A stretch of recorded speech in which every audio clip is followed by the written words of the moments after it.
Good morning, YouTube. Welcome to the Reptile Barn. This is round number 2. I've got a little bit of footage that I'll try and splice in here from the first time. We are pairing Sophie, who I think already smells the banana.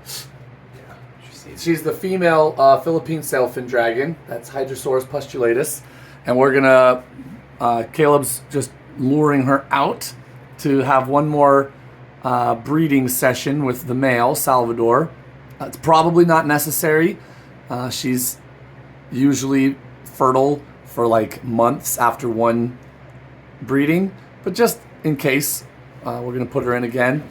And you know, worst case scenario, they don't lock again, but it doesn't matter because they locked perfectly last time.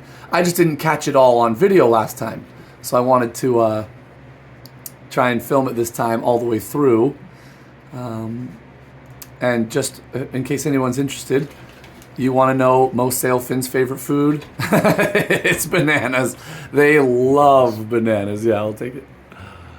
She's such a sweet girl, though. She would come to Caleb even without a banana. She just is such a good animal. And Salvador, I think, is improving. I really do. He used to be like crazy, but he seems really good. So we'll see how this goes. Maybe I should have taken the water dish out, but we'll see. Oh, yeah, I didn't think about that. There's not much room on the ground. But we didn't take it out last time. And he's acting super interested. He's coming after her. Yeah, hop out, Sophie. You see us flaring. Yeah. You catch that? Hey, Salvador. She's right there. Oh, she seems interested, too. She's coming out for him.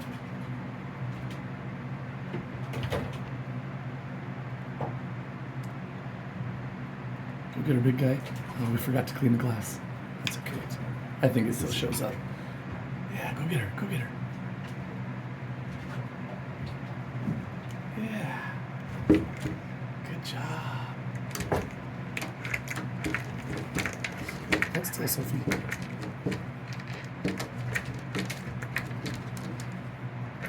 That water bowl does make it tough, doesn't it? Yeah.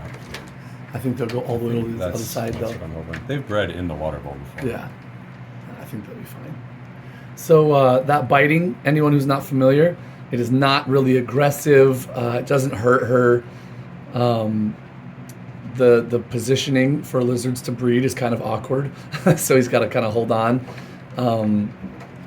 And Sophie seems to respect a stronger approach from him. When he just sits back and bobs his head forever, she's just not that interested. Yeah. She wants him to really chase her. So as long as she's not bleeding, she's not injured, we don't intervene. The little nips really don't seem to bother her at all.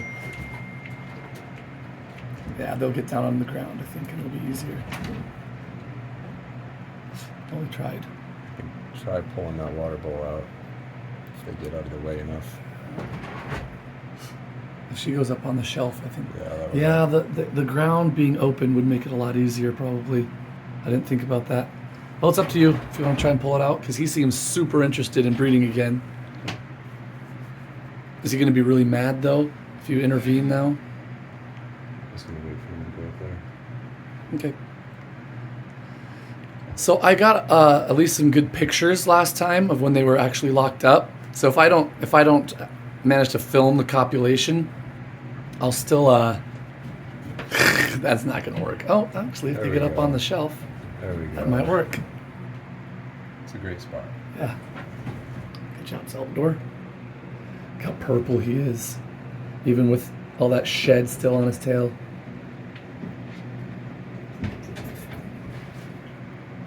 Come on, Sophie. Stay there. So hard on him.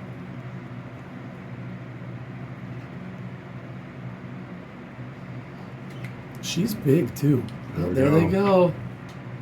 Good job, Salvador. They're locked.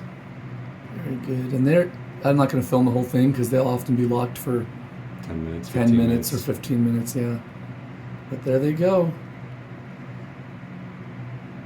Hopefully we got some very fertile eggs on the way, because it's been about a week since their last breeding. Yeah, and this is it. I don't think there's any need No. after this.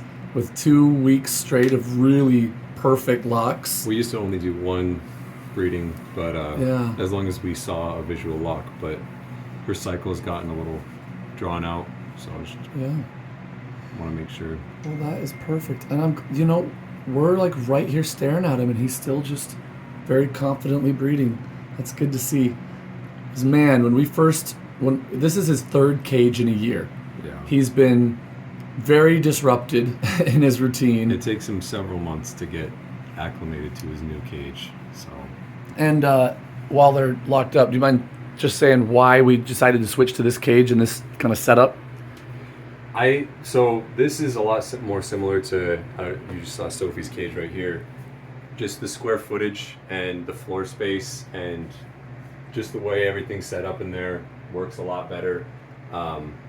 It's easier for them to breed when they have more floor space like this versus the other style where most of the square footage is in the height.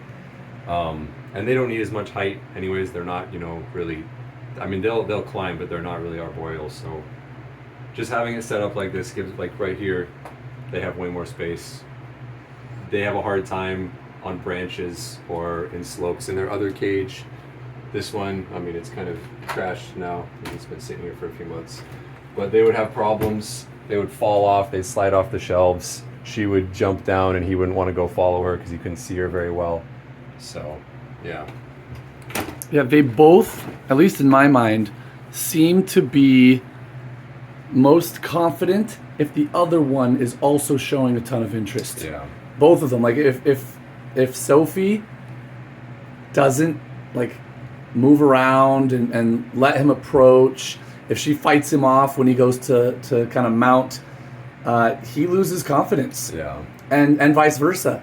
If he doesn't chase her and really show that he's interested, she just loses interest and doesn't want to breed anymore. I don't think he's done there, Sophie. He's like, oh, he's done. That's gotta hurt. The other thing with those taller cages is that the light penetration doesn't really go all the way through. Right. And so if she jumps down to a lower level and he can't see her that well, Yeah, he wasn't done. That's okay. I don't know how much they like being stared at through the glass either. yeah, But well, this is their 3rd lock now though, so I think. yeah. I think They locked twice last time, huh? Yeah. Anyways, so they do seem to like climbing. I mean, even in nature, they're found in the trees a lot. They're just not like the tree monitors, Yeah, not where they're just yeah. built for it. I've heard they hang out on big, broad branches a lot By rivers. by rivers, like over water. It's almost like an escape route for them. Yeah. They can just leap straight down into the water if they need to. So they certainly like to climb. They can climb, but they're not, in my mind, and I don't know how scientists classify it, I wouldn't consider them a true arboreal animal that's like perfectly adapted to live up in the trees all the time. I've even seen videos of little babies out on the ground, just like on the riverbank, Yeah. not in the trees. The other thing about having a more floor space like this is you can still have a bigger water dish and still have space for them to walk not in the dish on the Right. ground. So Salvador's if- just in shock. She pulled away to her. He's like, oh my gosh. yeah, he seems more comfortable in this cage. It's easier for them to breed in this cage. Right. It's easier to pull her out of this cage. Right. There's a lot of benefits to having these dimensions. All right, guys. Well, I hope you enjoyed. This is a rare treat. There's still just not a ton of people breeding sailfins. So we are very, very happy to have this unrelated pair. Especially Philippine. Yeah, the Philippine species that used to be more. I guess there were just more of them, at least wild caughts. There just aren't anymore. So we're happy to have them. We are actively searching for more. We really would like to add as many bloodlines as we can. There just aren't that many.